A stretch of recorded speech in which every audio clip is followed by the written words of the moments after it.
So everyone, this is Patricia Marques, Hi guys. who is also an author. She writes this amazing series featuring, what's your detective called? Inspector Reese, Isabel Reese, who is based off of Lisbon. So she's probably having I was going to say nicer weather, but they're having 40 degrees around there. So I don't think it's nicer. But See, this is the thing. I was talking to my brother about this earlier. So it's 28 degrees here today, mm, but 28 degrees in London is completely different to 28 degrees in Grenada, where our family's from, because on average it's 28 degrees. And it's manageable and it's fine. And you go to sleep, you don't worry, you don't get stressed out. Here it's something completely different. yeah. Plus, our houses aren't built for this. So I feel like our houses are built to trap the heat inside, Hmm. whereas it's cool. I mean, it's cooler there, but there it's like a dry heat. I don't know how to. It's like a dry heat. It's different. Here it's like sticky and gross. I'll Yeah. take it over the cold. I'm not. I'm not complaining. I'll take it over the cold. Me But neither. yeah. But So, but 40 degrees there is nuts. so you have a new book. I'm going to make this a Patricia 30 minutes. This is our Oh Substack live. no. Even though, well, it's still an Ask Us Anything. You can still ask us anything about writing and publishing and all of that. Everyone who's here. But Patricia, you have a new book coming out on the Mm, 17th of July. I do. It's actually the final book in the Inspector Reese series. So it's called The Burning Woman. It's coming out 17th of July. Um and yeah, this time we'll have a serial killer in our midst, or in Lisbon's midst. We're safe here. Um and then it was kind of about wrapping up her personal arcs and all of that stuff, which was a new kind of experience because normally when you're writing a series, it's like, it's okay, I can always deal with this in the next book. Yeah. I was just going to ask you, because like, how does it feel? I feel like I'm doing a proper interview now, like on my podcast. But no, but how does it feel closing, like ending a series when you spend you do spend years with your series characters? 'Cause I'm always Yeah. asked about, how many books do I see for my Henley series? I'm like, well, I'll just keep her going. Yeah, I yeah, want to do yeah. other things, but I just want to keep her going for as long as I can. Yeah, I think I've always kind of, to be fair, I as a reader, I need to know that it's not going to go on forever. I need to know that there's going to be an end. So as a reader, I've always been like that. So I think Mm. when I approached it as a writer, I felt the same way. So I always kind of four I had in mind 4 or 6 books between that amount, and I didn't want to kind of go further than that. Because I was kind of scared of getting bored. And I don't think you do get bored, because I mean, I don't think you're bored, obviously. No. But I do want to I kind of want to work on other stuff, and I'm very time poor, so I need to something needs to give. Um, but wrapping it up felt, I don't know, it feels okay, except for actually this week I had, Instagram does those, 4 years ago today or something Yeah. like that, and you get reminded, and I got one of those for book one, and it was like, and I was like, oh my God, and it feels like it has been. You don't realize how long it's been, how long you've spent with one particular character, because it has been one particular character. Oh, just answering a question. Yeah. What number book is the final? Oh, it's number 4, David. So I'm stopping at 4 for now. Who knows? Maybe in the future we'll Same. go back up. But I couldn't. uh, I couldn't stop at 4 with Henley but because if, you've if got I so stopped it, much to tell still. You've got yeah, so there's much too to many loose ends. reveal. I think it's different for you. Well, the thing is, I never planned for it to be a series. You said you spend so long Mm. with the characters. So we both did the City Uni Masters degree Yeah. in creative Yeah. writing, and that's where Henley was basic. That's where Henley came from. That's where the Jigsaw Man came from. So I always say it was just I say an assignment. It was just what we had to do in order to complete the course. Yeah. So initially, it was I just saw it was just one book. That's all Yeah. I saw. And then it's only when I met our agent, because we got the same agent. It's only when I met our agent for the first time, and he asked me, "Oh, so what's the second book about? Is it a series?" And because you want to sign with an agent, Exactly. I was like, "Yeah, of course it's a series." So I had a series, but I planned. Let me think. The book 4 comes out next February in the series, and I've planned. What have I planned? I planned 5 and 6. Yeah. So I know what book 5 and 6 is going to be, and I possibly I have an idea Yeah. about what I want to do with book 7. So But, I can't see it ending. but the thing is, you've also, I've got inside information, everybody. No, I'm joking. But you're also kind of already working on other things though. So I suppose Yeah. maybe it feels, I don't know, do you feel that maybe because you are working on other stuff that it kind of helps you keep your interest in Angelica and her story, because you're also still, you're playing with new characters on the side as well, and so that keeps you feeling, oh no, I don't get to work on other stuff because I needed to work on other stuff because even when I think when I was writing the third book between book 2 and 3, I kept saying to myself and to you and anyone who would listen, I just don't want to be known as a serial killer author. yeah, yeah, Because it's all nice. It's nice to have a brand, and it's nice to be recognised. yeah, For writing a certain type of book. What I try and do, which I hope I do, is that each book doesn't feel like it's repetitive. yeah, So that's what I hope I achieve with the books. But I feel like as a person, as a human being, as a person, I'm interested in so many different things, and I like to write different things yeah, if I wasn't able to do that. So next year, on this subject, yeah. So next year this year I'll be writing a standalone. So that would be good, just having a nice little break from Henley and the Serial Crimes Unit, and then coming back. And then I've got other little projects yeah, in head. So I feel like maybe all writers need that. You need other yeah, stuff yeah. around you. You don't want to I feel agree. stale. I think, interestingly enough, I wonder how I'll feel, because I mean, I don't want to jinx it or anything, but I feel like I do have more free time coming up. And I wonder if then, as I mess around with other characters and I have more time on my hands, I wonder if then I'll feel like, oh, I could have done another one or But something this, like that. But I mean, you can always write it and then, go back to Ollie, our poor agent, and say, hey, listen, do you reckon someone might still want, this one or that one? You never know, I suppose. I guess no, you don't ask, you don't get type of scenario as well. no. I mean, and there's nothing stopping you No, from I going mean, back. yeah. Oh, hang on. Let me see if I can get because I can see, I don't trust my laptop to remain, my phone to remain. It's just so weak in power, honestly. I'm disappointed. Apple. But do you? I was talking to Kia Mhm. Abdullah for my coffee break episode of the podcast, because Yeah. she has a new book out today, and I asked her in our conversation. I said, "Do you get excited? Are you always excited to see your characters? When you're doing that writing process, so your main characters, are you excited to see them when they come on the page?" Not when I'm writing them.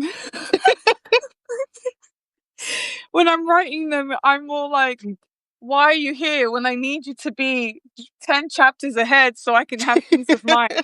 I think, though, I don't know about you. I don't know. I've never, once the book's been published, I mean, once it's past copy edits, right? Yeah, I don't go back and I don't reread it. But I did have to do it one time because I forgot certain details about things that happened in book but one. you do forget. Yeah. So I had to go back to ferret out the details. And then, because it had been so long since I had read it, it felt like I was coming to it as a new person who hadn't touched it before.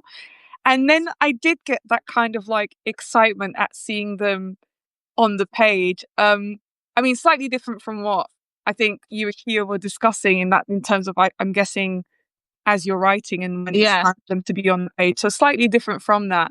But I did then experience that, oh my God, this is so cool moment, but only because it had been so long and I'd forgotten.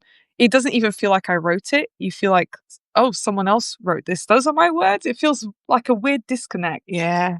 It's like what you say now in the beginnings that, it's so long ago when we started writing the book. So when I wrote The Jigsaw Man, I said I started it on the course, and we started the course in 2016. And I Yeah. think Wow. it was the end of the first year of the course. So I think around 2017, definitely in that second year, Yeah. you spent that whole year working on the book. Yeah. So let's just say I wrote The Jigsaw Man in 2017. Yeah. And then 2018, is that right?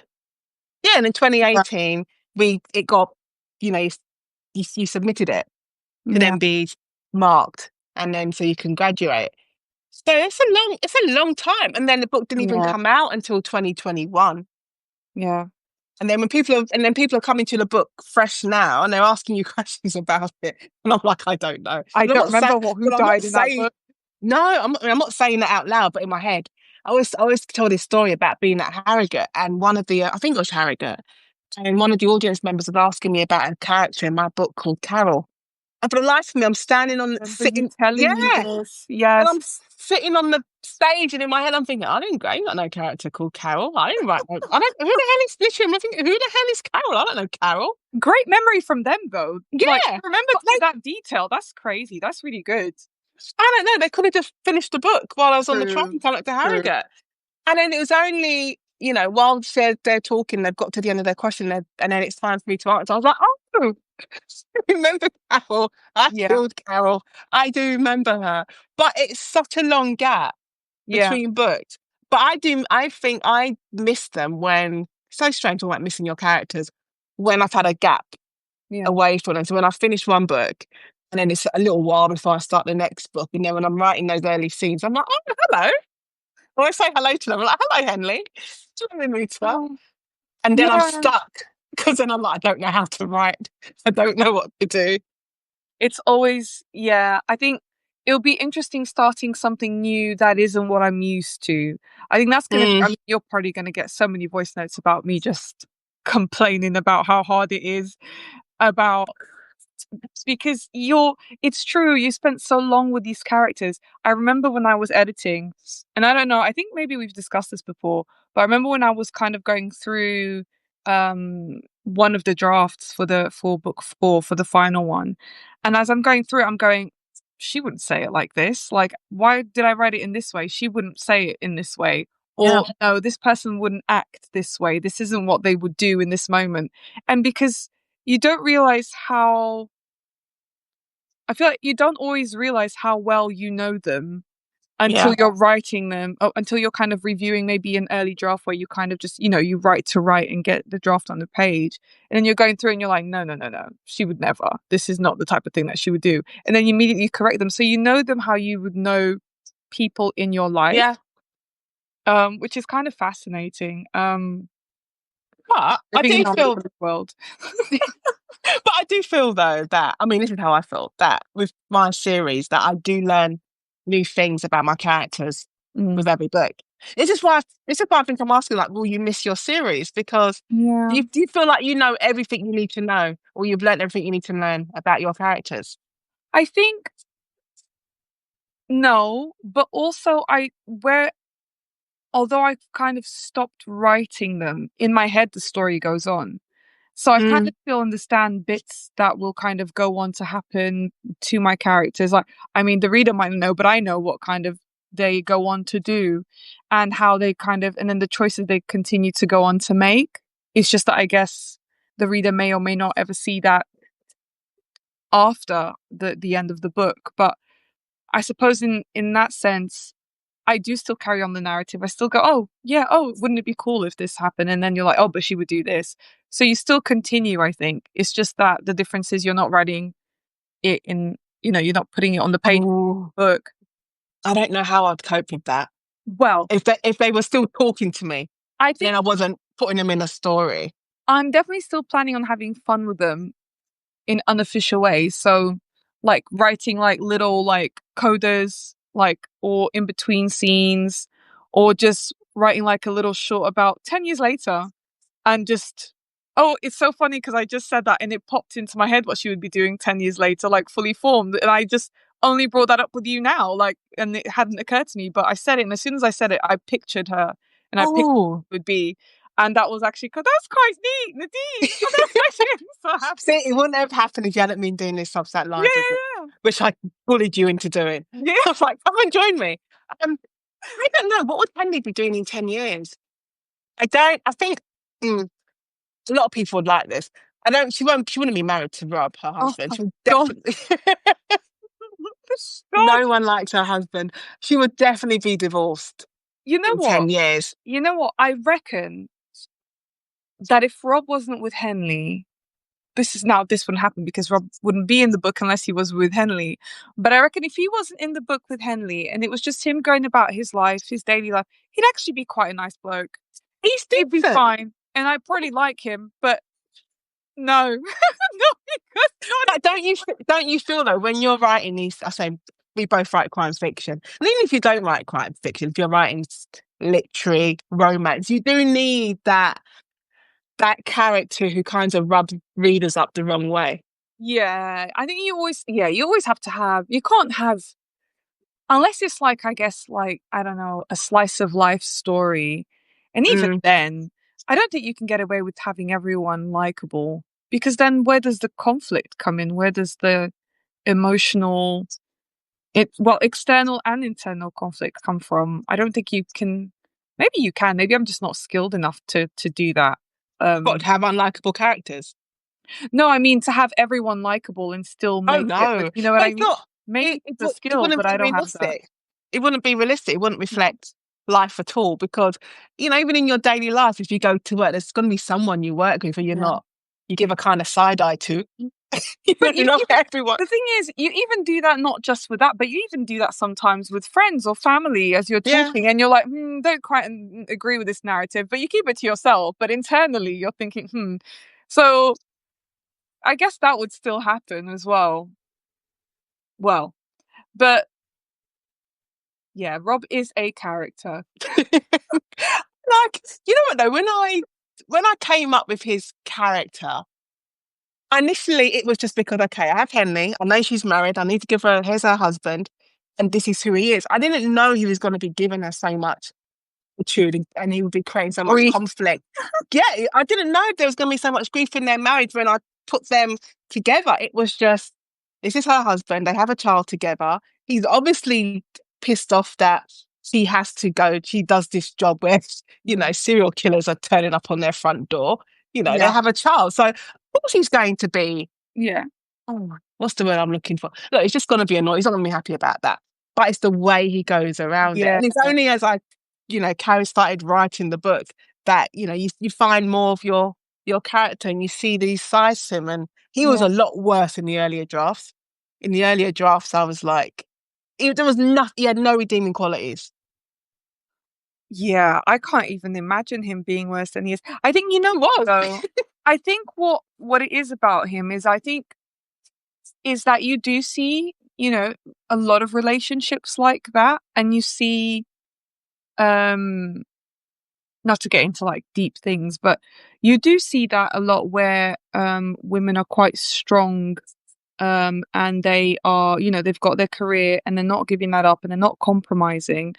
I don't remember who I was having this conversation with, but this idea that men really like strong women, but then they don't quite like that strong women are that independent when they're with them, and it bothers them because they feel Mm, kind of useless. And I think Rob actually reflects quite a lot of those types of relationships where actually it's a mismatch of personalities. You can't handle someone like her. I mean, it doesn't help that she's, had an affair. That doesn't help. But that aside, he I doesn't think know it that. really does. They're just not But then, compatible. no. But then it goes back to what we were saying before. Is like, you can't have a book where everyone's likable. Yeah. Because it's like, where's the conflict? Yeah. You Well, need something to drive it. Well, you know what? Funnily enough, I've often asked myself that question when I am writing about Isabel and Voronov. I'm like, is he too nice? Is this going to put people off because he's so nice?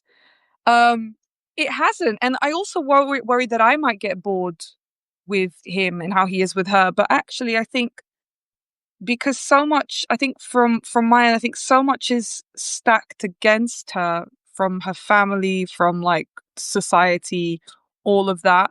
I feel like actually she needed that anchor because otherwise, Yeah. what if he had turned out to be, I think, what I make him out, what we think he might be in book one, and then he's like, no, actually, he's safe. Poor Isabel, like, what would she have done? It's just like it's a bit too much. with everything else that's going on in her personal life. So I think she Yeah. needed that balance. So I think maybe that might be why it works. Mm.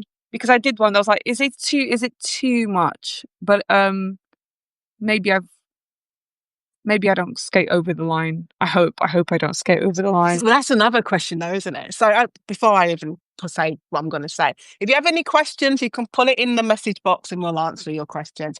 Anything about writing, books, us, publishing.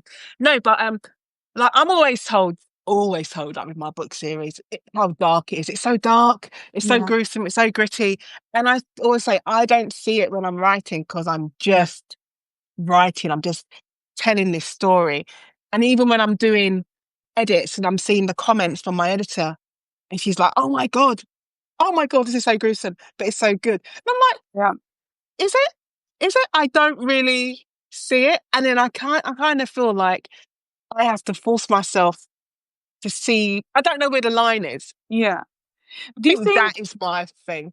Do you think if you were to, like, right now, if you were to go back and pick up the Jigsaw Man now, because you've had time away from it, do you think you might be able to kind of be like, oh, okay, maybe that was a little bit. No, I can see it when when I listen to the audiobooks.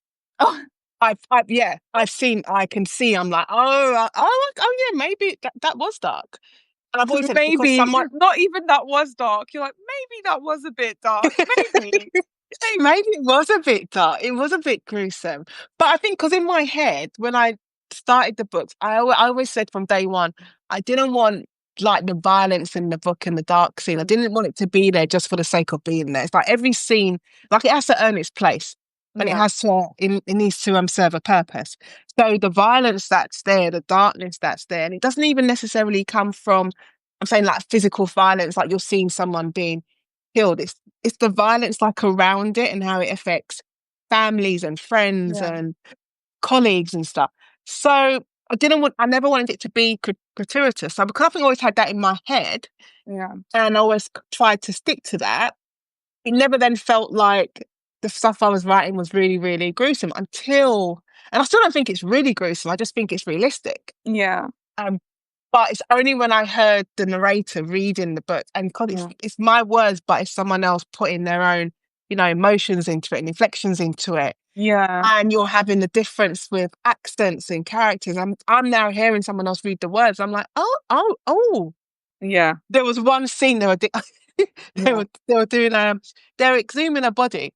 Yeah. And I don't go into like graphic detail, but there is detail around it and I think maybe metaphors and allegories and stuff that I use and I'm like, oh yeah, it's dark. I was like, yeah, it's dark. It's dark. Now you're making me want to kind of hear, because I haven't listened. I mean, I've you? read it, but I haven't listened to your. I mean, mine. I kind of my audio book or your audio book? But now I'm curious. I kind of want to hear yours being read. I think because the thing is, I don't do too much. Although, interestingly, I saw a stat yesterday that apparently audiobook sales have soared. I think I wouldn't be surprised.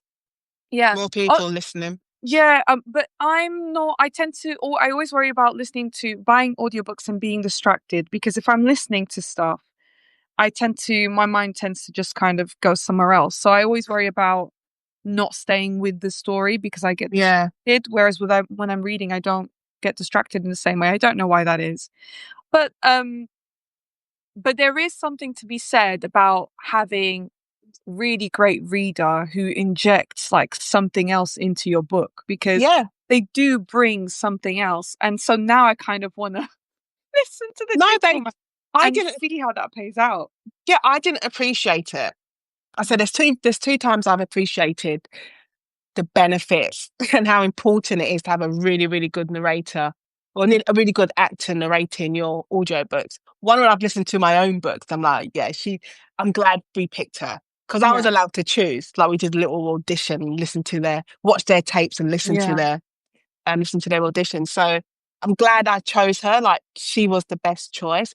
So that was the first time. And the second time was last year when I went to watch them recording my audiobook. Yeah. So they did two things. So one, you're in that moment of, oh my God, this is what they're like. This is how it is when they're reading my book. And then also there's moments, because it's all, it's happening in real time. So there's moments when she'll pause, have to go back, or she'll need clarification from the sound engineer. as to pronounce a certain word or God, the accent of a character. And because I was there on that day, they were able to ask me. But because I'm listening to them and I'm watching it all, it made me realise there were occasions when I'm using far too many words to describe a scene. Well, I could have done this in 4 words because now you you're hearing know, it. You're hearing someone. yeah, you know what that takes Yeah. me back to? Remember when we were doing the MA and we had to do the reading? Yeah. And that really showed me where even how we had to kind of shift the pauses, and so I had to break up the Mm. text in different ways so I could read it and not trip myself up, pause in the right place, all of that. And that was just what was that reading? 10 minutes? Was it a 10 minute I don't reading? even think it was even that. Yeah, Maybe it was. Maybe it was. yeah. It wasn't long. So imagine doing that with a whole book. Like that's, and having to, again, like you said, pause, retake. I mean, fascinating that you got to watch her do it. Yeah. I didn't get the opportunity to watch Sophia reading it. I love Sophia's voice. Although I didn't get to do, for instance, like you mentioned, like the auditions and stuff like that. So with me, it was a little bit different. They sent me, I think they just picked, yeah, I think they picked Sophia and then gave me a bit about her background. And then, yeah, and then it was just straight to like pronunciations and what needed to be said and what was said. Luckily, like I had absolutely no issues. Like she's got a lovely reading voice. And she's kind of really just, she's great to listen to. But again, it's like, because sometimes if the voice is too good as well, I'll be like, I'll zone out. Even if I'm listening to horrors, I'm like, oh, this is so sweet. You know what I mean? But But thinking, great that it comes with that dramatic backing that I could never do. I think it goes as well to show how important it is to get the right actor or actress to Mm, narrate you a book. There's so many audio books that I've started and I just haven't finished yeah. because the voice has just been wrong or it's just felt monotone. And when I'm writing, I don't listen to if I'm listening to audiobooks, I don't listen to fiction. So I Yeah, I feel like I'm do just going it. to absorb it all. So Yeah. I will listen to non-fiction Yeah. books while I'm writing. I can't even do nonfiction when I'm writing. I think because I'll get distracted. I think the only thing that I can do, what I tend to do when I'm writing is I do need background noise. So it's always movies, and it has to be movies I've watched before. Like really Mm. like those not comforting, but like your classics. Like I'll put Jurassic Park on, I'll put Aliens on, whatever that might be. Oh my God, actually, do you know what? Core memory unlocked. When I was trying to finish book 2. And I remember it must have been like, I think it was something like 2:30 a.m. in the morning, something like that. And I remember I was on the sofa, not how you should be writing, cross-legged on the sofa with your laptop. But I was doing that. And I remember that the movie that was on was Species. Do you remember Species? And I will never forget because I was like, oh my God, I haven't watched this movie in ages.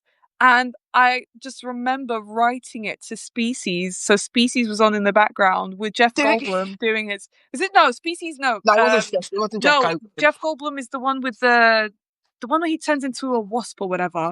That's the fly, Patricia. No, but I've also written to The Fly. So I've written to Species. That one was different. And then also I've written to The Fly where The Fly also came on, but that was I don't See, no, middle of the I night. can't write. No, I can't write to movies. I can't. I need stuff in the background. Yeah. So it will be the radio, or I've got my Radio I could Spotify do. playlist Music as going on. well. Yeah, Yeah, yeah. I can but do that too.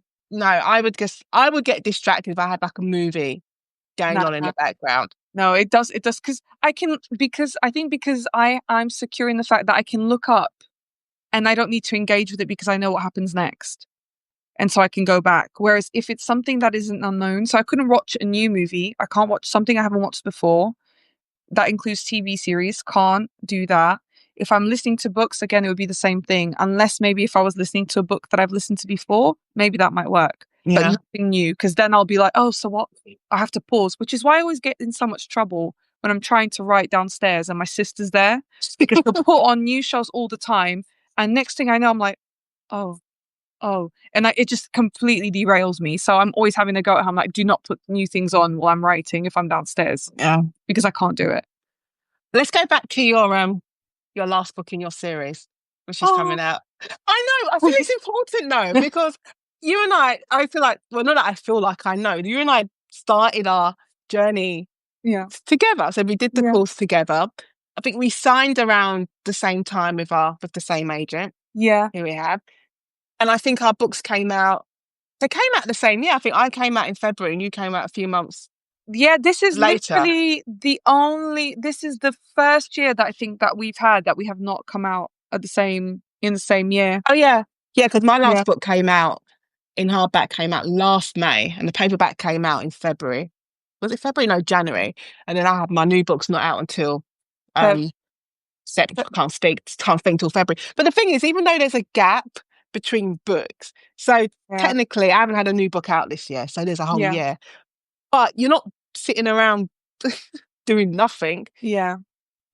I've been working on, well, writing book 4, doing outlines for the other books that I Yeah. want to write, working on old projects. I Yeah. always call them the secret project that you know about. Working on my secret project. Yeah. Yeah. Yeah. And how do you feel with the Burning Woman? Are you Um, excited about publication day? I think that's what I'm trying to ask you. On the I 17th of July, people. I am, and I'm not, I think I'm actually a little bit worried. I think I'm a bit more fearful of people's reactions to it because um I know how the story wraps up, and like I said, I kind of know the story goes on in my head. I know what happens next, but readers don't have, they can't see into my head. They don't know what goes beyond. So I wonder if they'll Mm, be satisfied with how I've wrapped things up. So I'm a little bit worried about that. And because I also had trouble with the pacing, I was like, oh my God, have I gotten it right? I mean, hopefully, I don't think my editor would have let it go to would have let it go to print if I hadn't fixed all the issues. So I do feel slightly more apprehensive about it because it's, there's no correcting this. There's no going, oh, okay, well, I can address this in the next book. I can't. yeah. So it all has to be, you know, all I's dotted, all T's crossed type of thing. That's a But pressure though, isn't it? Don't you yeah, think? but you know what? I did get an email from Kate. Kate's my editor, for people who don't know. So Kate's my editor at Hodder. I did get an email from her yesterday, and the print copies are done. And she said they're looking so great. And when I read that, I was like, oh, okay, I am excited to see them. So that made me. I'm looking forward to the box arriving, though God knows where I'm going to find the room. But I'm looking forward to it arriving and like holding it in my hands. And I'm Yeah. curious as to how I'll feel then, knowing that it's the last one. I'm like holding it. Oh God, I think it'll be even whatever. It's more than bittersweet because Yeah, it is the last one, but yeah. it's not the end of your writing career. You're still going to be No, writing no. And more. in a way, it's kind of fun because I know you're saying so far we've kind of been matching in how we've released things or how how it's just happened to play out. But interesting that you're working on your secret project and now I'm starting something new again. So in a way, I kind of like that I'm still, because it feels like, oh, we started together. It kind of still You're feels like still we're doing there. things together, which is But quite nice.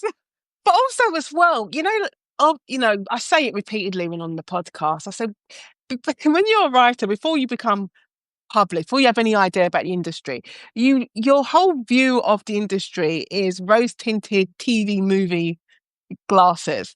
Yeah. So unrealistic. And then you get in to Yeah. to the interview, to the industry, Yeah. and you see how I could say how challenging it can be. Yeah. Sometimes the easy part is writing the book, Yeah. Which says a but lot. which says a lot. But there's so many things that you have to deal with, and you can't just remove yourself away from that. So that's something. One of the most important things I say is recognizing early on and accepting early on that as much as you love being a writer and you love books and all of that, it is a business, and you have to see where you are Yeah. in the business. So Yeah. that can be a little bit like, oh, I didn't want to deal about the business side of it, but you have to. Yeah. Yeah, you do. It was certainly, yeah, I think it's no secret. And you hear that from everyone, I think, in publishing, it's certainly not what I thought it was going to be. In some ways it was, in some ways it wasn't. I thought you would get a book. You do get a book. You get to hold a book, that part's great. Have a wonderful agent, Yeah, not a lot of, I think quite a few people can say the same, but particularly lucky. I think we landed a really great person So that's really good. And they have your back. So it's nice. That part's really nice. Mm. The rest, the dreams of the bus signage of like, Yeah, that's what I want. I keep the telling anyone who adverts listens. on. Yeah. I'm Of, sure oh they my think I'm God. joking. I want to be Or on a bus. even of seeing someone on the train or on public transport or someone reading your book. Those are things that haven't, I guess, manifested yet. But you know what? It gives you goals, things to look forward to in the next run. Maybe we can hit those goals instead. So, Mm. there's things that aren't so great, but Yeah, I haven't been my dream. And I say, I know my editor and my agent, I think they just ignore me now because I keep saying it. But I'm not even joking. Like, I want to be on the side of a bus. And someone's like, it doesn't of even, course you you don't, do. like, nothing, you don't get no benefit for being on the side of a bus. I get a benefit because I was on the Exactly. side of a So bus. does my family, because I'll be taking pictures and sending it to Yeah. them on the group WhatsApp. I even know the bus routes that I want. There's two bus routes, the 47 and the 188. But that's neither here nor there. But I think Yeah. I think about publishing is that I think it's not even just publishing being a writer. I think whatever industry profession you go into, I say the importance of having like a strong group of friends.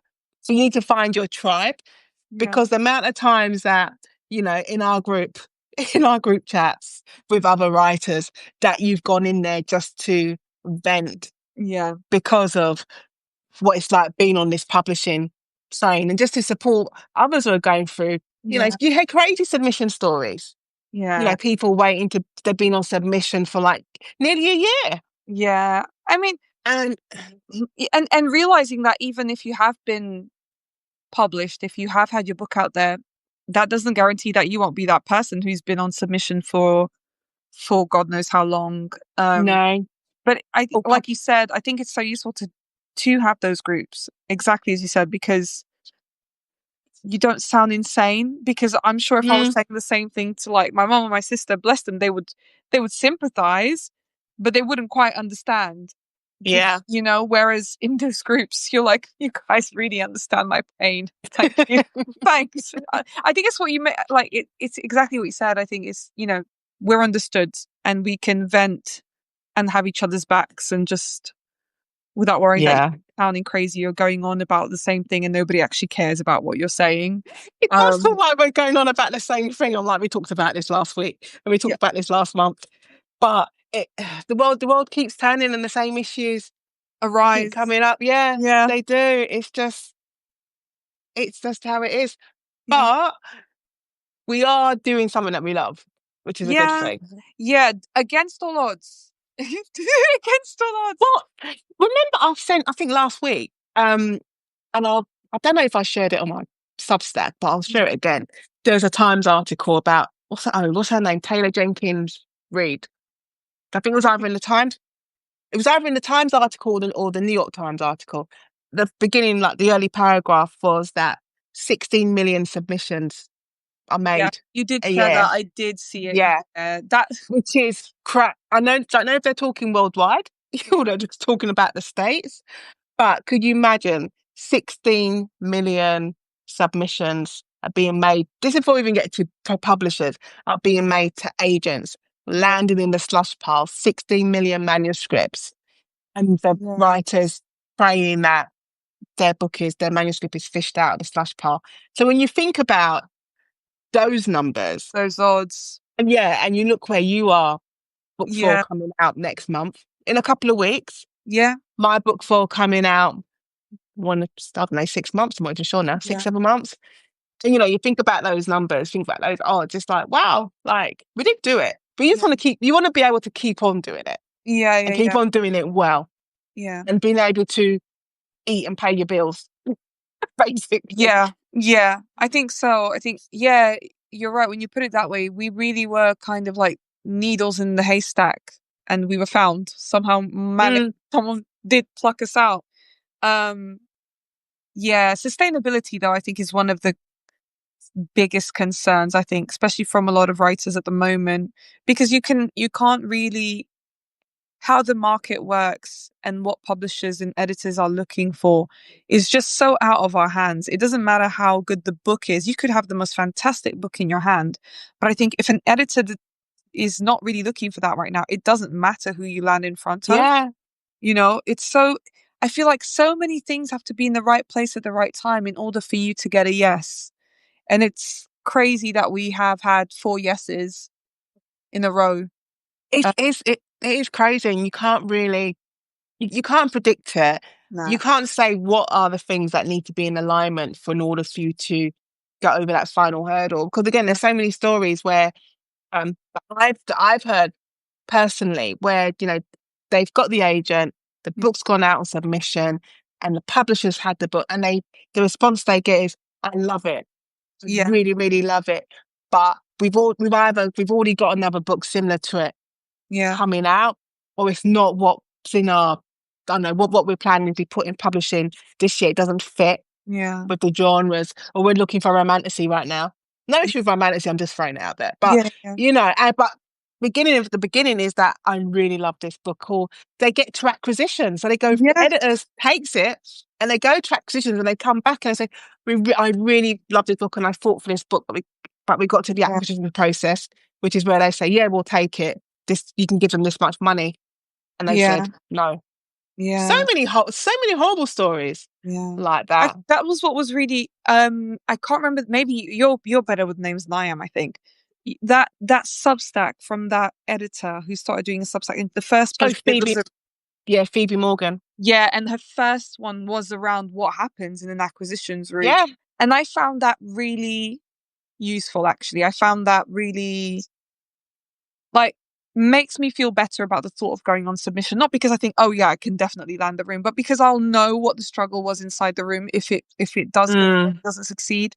It's good to, I feel like it's always great to understand why you've had a no and how things work, because yeah, it helps you put things into perspective. I mean, don't get me wrong, rejection is rejection and it will hurt regardless, but it's so much better to have a rejection if you get a rejection. Hopefully I won't, but if you get a rejection but you know why, and you do know that that person was passionate, did their best, Jenny loved it, it's just it was out of their hands as well. I suppose to a certain extent it's also kind of out of their control, only so yeah. much is in their control type of thing. So yeah. Before Hmm. because we've been chatting for 45 minutes. Yeah. We have. I only supposed to be a 30-minute Substack live, but I interviewed Phoebe Morgan, strategic editor I'm talking about. And she's also an author. I interviewed her on my podcast, A Conversation. So you can listen to that. Yeah. Listen to our conversation, because we spoke about editing and all sorts of things in that. But what was I going to ask you before we leave? Because I have Mm. to go and edit a podcast and do some work, and you have to go and do some work Yeah. also. And also, if you do have any questions, those who are watching, if you want to ask us, ask away before we leave. But how does it feel now going back out on the submission road? Or how do you think you'll feel when you get to that point? I think I'll be I don't know. I'm excited. I'm excited because it'll be a new work. So I'm really excited about that. I'm scared. I'm very scared that it won't go anywhere. Or even that it will go to, my agent. He'll be like, you know what? I don't think this is it. We need to look at something else. So again, that fear of rejection is there. But I think Mm. once it's out there, I can imagine what it will be. It'll kind of be like how it was the first time, where I'll be like checking my emails every day to see if there's been an update from. Did you check? Yeah, I was always Oh, like, it's not I that I was always checking my emails. Like, I didn't like set out to check my emails every day, but every time I did check my emails, it was like, oh my God, I wonder if I'll hear anything today. And then you kind of get used to like not hearing anything because there is no movement, and you're like, oh, I think maybe this isn't going to go anywhere. So I think it's probably going to be like that. I'll be looking, because I'm one of those people, when I'm waiting for something exciting to happen, or if I'm waiting to hear back at something, I will be like, okay, maybe, you've looked at your email one too many times. I think you need to stop. And then I'll look again and I'll be like, oh, and it's like, okay, nothing exciting in my emails. So it'll probably I go a just lot like that. I cut off. Like, it goes off into the ether, wherever it Yeah. goes, whatever stage is, and I just cut off, and then Yeah. then I check on it. Oh, there's news. I mean, I do have a plan. The plan is that even before it goes on, I mean, before it even gets to the stage, I guess, once it's decided that whatever I put forward can go on submission or will go on submission. My plan is to move on to the next thing right away. Just start focusing on the next project. That's my plan. Yeah. Even with whatever it may be, anything career related, I'm always like, yeah, you've put that in. Always assume you don't have it and go to the next one. Always. So Yeah. keep moving forward.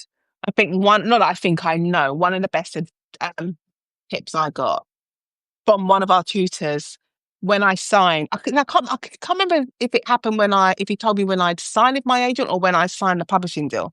Maybe when I signed my publishing deal. And he said, start writing the next book Yeah. straight away. And I think that's so important. No one's saying don't have a rest. Because Yeah. you need to have a rest. But so technically in this, I'm like in a lull right now Yeah. because my book 3's out there doing whatever it's doing in the world. Yeah. Book 4, it's listed, so it will come out in February, but at the moment I'm waiting for copy edits to come back. Yeah. So technically in this moment, I got really nothing to do. Yeah. And I could just sit around doing nothing, watching Secret TV. project. Yeah, but I'm doing my secret project, isn't it? But that's my point. So Yeah. I'm sitting there. Yeah. So in the times, every time I've done my bit and I've sent my manuscript back to my editor. Yes, I've taken a break because you need a break. It's the mental work that goes into writing a book. It's exhausting. Yeah. It's exhausting. So I have a break, but then I go back on to the next thing. So whether I'm planning, because I'm a planner, writing the outlines for other books I want to write, coming up with ideas. Yeah. And also, that's always getting your mind working. Yeah. And then working on what I call my secret projects.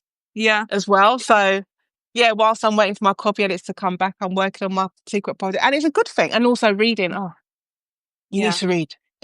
You do. And you know what? That's something that I'm looking forward to getting back. I feel like it's been slow in coming back, almost like I've forgotten how enthusiastic and how addicted I was to books before because I just had no time for it. But I'm looking forward to that coming back for me to be able to actually start making a dent in all the books that I've got on my lovely bookshelf. And I just keep adding more to it. And I've got a few that I'm reading at the moment. I think I'm in the middle of 3. 2 of them are non-fiction. 1 of them is fiction. And which I never used to do this. I used to stick with one book, read it till the end, then move on to another one. And now it's kind of depending on my energy level and what I feel I can be emotionally invested in. If I've got a bit more energy about me, then it's fiction. If I've got a little bit less, then it's non-fiction. I don't know why it works that way, but it just seems to work that way. Or if I'm deep in the middle of writing, then I can't do fiction. I have to do non-fiction. It's bizarre. See, I can, even though I said to you, I can't listen to fiction audiobooks when I'm writing. I can read fiction when I'm writing. I don't feel like it infiltrates my own writing and I absorb it and it emerges in my own story. So I can do that.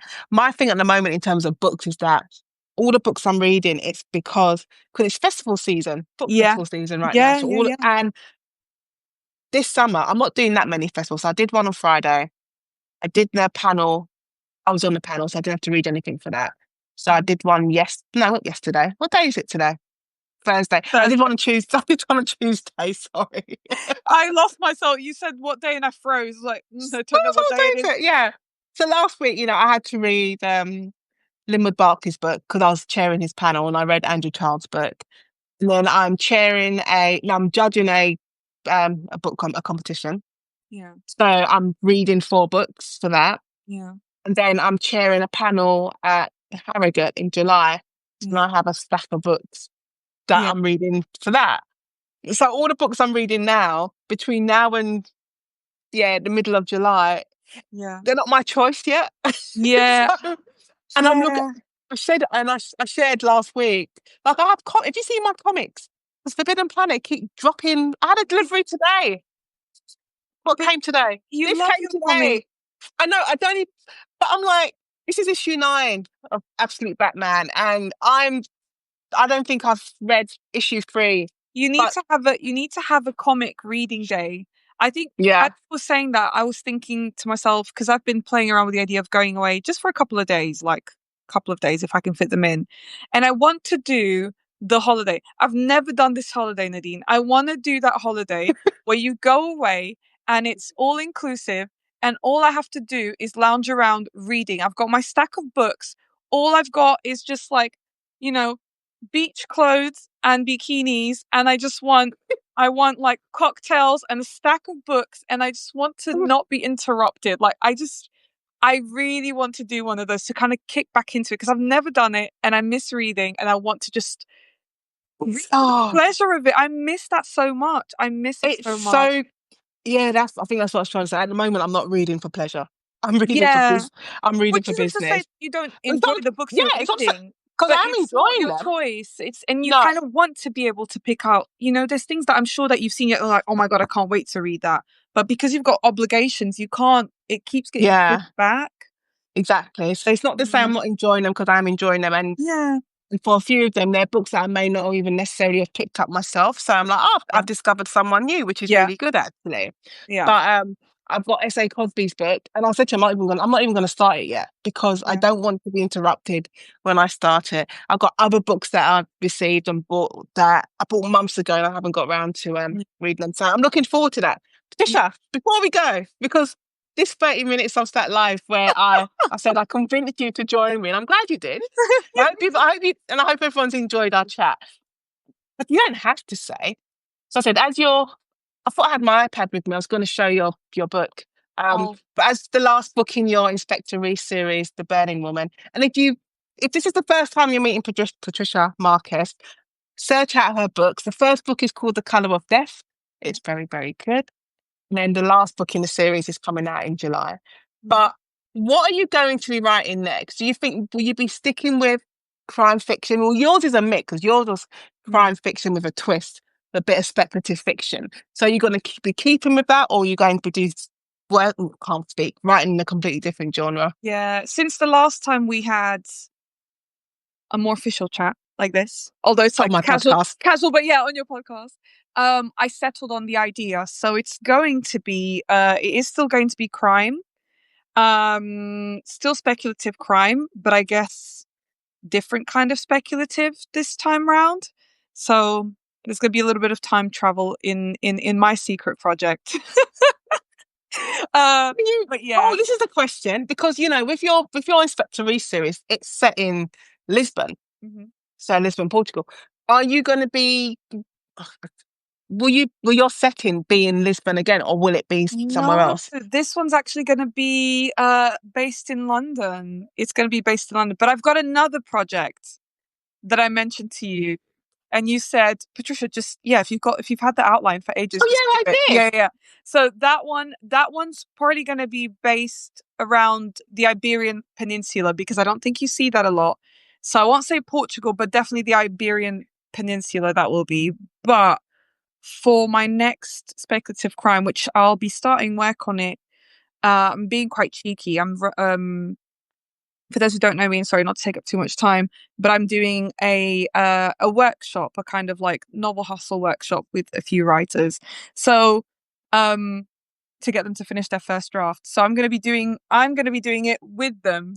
So yes, I'm also gonna be guiding, but I'm gonna use that as a way to kind of also hold myself accountable because I'm gonna be Yeah.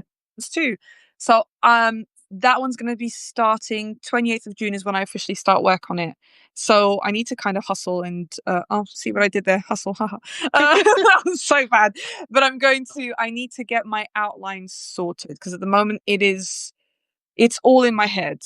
And I've got a lot of it, but it's not down on paper. So I need to do that. But anyway, long story short, to answer your question, the next one is in London. The next one is London setting. I've got one. So I'm always jotting down ideas. So I've had this idea for a thriller that I want to write but I'm setting it in Grenada, Oof. which obviously is where my family's from. Yeah. Because there was one, it wasn't last year, I think it was 2 years ago. Yeah, it was 2 years ago. I was in Grenada, visiting my parents. Yeah. It's a very long, convoluted story about me and my mum having to go and look for missing sheep. So I'll tell you that story one day. So me and my mum looking, my dad's missing sheep. So me and my mum were off looking for sheep, and it was just an image because they were kind of like in the country, and it was just this image of the sun setting, and it looked like the sky was on fire. Yeah. So you imagine like a Caribbean sunset, and it just looked like the sky was on fire. The location where we were, my mum's talking to this a friend of the family about this missing sheet, and I just thought, oh my God, I have the perfect idea for a crime story set in Grenada, and there's gonna be a scene here. So then, as time goes on, I start adding more things to it. So I'm like, I know who the characters are, and Yeah. I know what the crime is, and it's an Yeah. old crime, but there's new murder, and I just know. So Yeah. at some point, I don't think I'll be. I won't definitely won't be writing it this year. I won't have time. Definitely won't even be writing it. Maybe I might write it end of next year. Yeah. I'm definitely going to work on the outline. Mm. So I want to. Once I got that, then I'm good. Yeah. So Just I'm for gonna you do that. talking about it though, it's already giving me atmosphere, and That's what it's I'm about. such a sucker for like a good atmosphere. I love it. And you haven't even told me what the murder is. But you've already kind of set an image in my head, and I'm like, I can feel the difference in I atmosphere. It draws you in. I can say there is a murder. There's a murder of a family, like an entire Oh my God. family. Of course I it is, know. Nadine. Of Of course course, it is. it's me. It's me. Of course it is. Of course. I write crime thrillers. I've accepted my role in as a Yeah. writer. This is what I do, You murder and I think people. I can do it well. Yeah, you do. You've done it exceptionally well. And also, I'm a good person. I don't have no issues, so I'm all right. Exactly. I feel good myself. Okay, so it is a minute to two. We've been here for an hour. It was only supposed to be half an hour. Yeah. Thank you, Patricia, for joining me. Thank you for Thank everyone you for who the invite. joined us on the chat, on the live. I hope you enjoyed it. Yeah. I said, I'm going to try and do more of these. So I've said I'm going to try and do these every Thursday. So if I can, I'll be back Yeah. next Thursday. If you want to join me, Patricia, you can. If anyone Pop else in the on. chat wants to join, well, you can just pop on and we have a chat. We learn things. We So I'm going to do. say, We do. right, is there any questions? I feel like I'm teaching now my baby lawyers before we leave. We finish the class. Are there any questions before we leave? If there isn't, and you're good, you can give me a like, please. Oh God, now I sound like my mum. Give her a like. So you can give me a like, press the heart. That would be nice. But yeah, thank you so much for joining us. And yeah, I'll come back next week. Oh, and buy Patricia's book. It's Yes, please called do. Patricia. You sell it. You can tell people what It's it's about. Do your Yeah, elevator pitch. I'll do my best. So The Burning Woman, which is the final novel in the Inspector Reese series, is out on the 17th of July. From all sellers near you, but probably online. Probably online. And yeah, if you're curious, you can also revisit book one, which starts with The Colors of Death. And that's readily available. And yeah, and I'm very fond of that. So I'd recommend that one book of mine. But thank you guys. I was going to ask you, do you have a favourite? Because I said, I'm going to try and remember. So, first one is Colour of Death. Mm. Second one is House of Silence. Yeah. Third is Broken Oaths. Yeah. And then the fourth is The Burning Woman. Yeah. Like, before we go, I do have a question. It's Yeah. like my podcast question. Which of those four books was the hardest to write? I think it's a toss up between 3 and 4. Yeah. Yeah, 3 and 4, because number 3, I had to change the setting. So it was like, oh my God, it was almost like I was writing an entirely new world, because that one was set in London. And I was like, how do my characters fit into London? It changed my atmosphere, really messed with my perception of the world that I'd gotten used to writing. And then number 4, because I had to bring it all together somehow and wrap it in a neat bow. So it was a toss up between those two. Maybe Broken Oaths wins out. Maybe, but only by a margin as the hardest one to write. Yeah. Yeah. I always thought we are going to go, but I always feel a bit lucky. Well, it's a bit of cheating, isn't it? Because I'm writing an ongoing series. Mm. I can still have loose ends. Yeah. I don't have not major ones, not Yeah. crazy ones to do with the plot, like with the actual investigation. The investigation that Is that always book is wrapped up. centered around, yeah, that is always wrapped up. But I said we're dealing with people, we're dealing with human beings, we're dealing with people who are in relationships, who have history, who got issues. Yeah. So I can always leave certain things Yeah. open. And that reason why that is half the time because I still haven't worked out what happens I think, or how to I mean, fix it. yeah, that also is a point. But if you think about it, because the books are always focused on the case, we need to flesh out our own characters. So we do talk about their personal lives, but the focus is always on them resolving that. So we've only got a small amount of space to actually then address their personal arcs Yeah. compared to, the case they need to be solving when there's people out there dying, being murdered by God knows what in gruesome ways. If you're reading Nadine, I've gotten quite fond of your style. Thank you. Like murder, yeah. I mean, yeah. Otherwise, I wouldn't read your books, Nadine. I'd have to be like, oh, it was great. No, but It I was quite great. like it because it's really visceral. And it makes you feel something. What's there not to like? That's usually what you want books to do. Yeah. So You yeah, want people, I always want readers to come away feeling like, oh my God, I want them to feel like they've gone along on a ride yeah. and that someone said this to me when I did an event on Tuesday, and one of the audience members, Mm. he said, he said his name was Richard. So hello, Richard. When Richard reads my books, he said he feels like he's walking step by step with the detectives. That's a great Yeah. thing to And hear. I was, yeah. And I was like, I was like, that is amazing. And that's what I want to hear. And that's what I want you to feel. You're literally in lockstep Yeah. with them. You're discovering stuff as they're discovering. Obviously, a lot of the time, if you get the twist, you get the twist. If you've worked it out early, you worked it out early. But when that has happened, it doesn't take you away Yeah. from the book. And he's excited for the next one. So Yeah. I think that is one of the best responses Yeah. I think that so. I've had. It's great. And your book has made me do that thing where you're like, especially with poor Ramuta. Poor Ramuta. I was like, I'm not gonna spoil it. But I just remember like, it's like because you can't stop it. It's not a movie. You can't pause so you have to shut the book. You're like, okay, I'm just gonna take a Yeah. moment before you read on. And it's done that. But that's a fantastic reading experience. Like that is such a great reading experience. So It's what you want. yeah. But Yeah. you also got, I know no, we're just singing each other's praises, but you have to pick up Patricia's book because you have this speculative fiction twist to your crime fiction. So, when you've got your antagonists, I'm saying, and your villains using telekinesis and all the sorts of things to commit their murders, and you've got mind reading going on, there are things that happen, you're like, oh my God, how has she done it? Yeah. But you do it so well because it doesn't feel like I'm just watching X-Men, which I love. Yeah. It feels so rooted in reality that if I was to meet Isabel Reese, who can read minds in real life, It's just normal.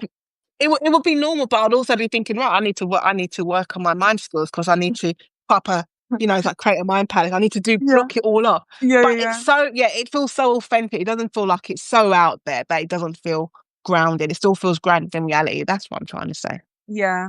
Okay. Yeah. I'm glad that's how it feels. I'll stop on that point because that's what I wanted it to be like. So I'm glad Right. it comes across that way. It does. Okay, we're now going to leave you because I have work to do, and so does Patricia. So thank you, everyone, who joined us. We really, really appreciate it. And we will be back. Well, I'll be back next week. If Patricia joins me, then she does. Yeah. But if not, I will definitely be back next week. Bye. Bye, guys. Bye. Thank you. Bye. Thank you.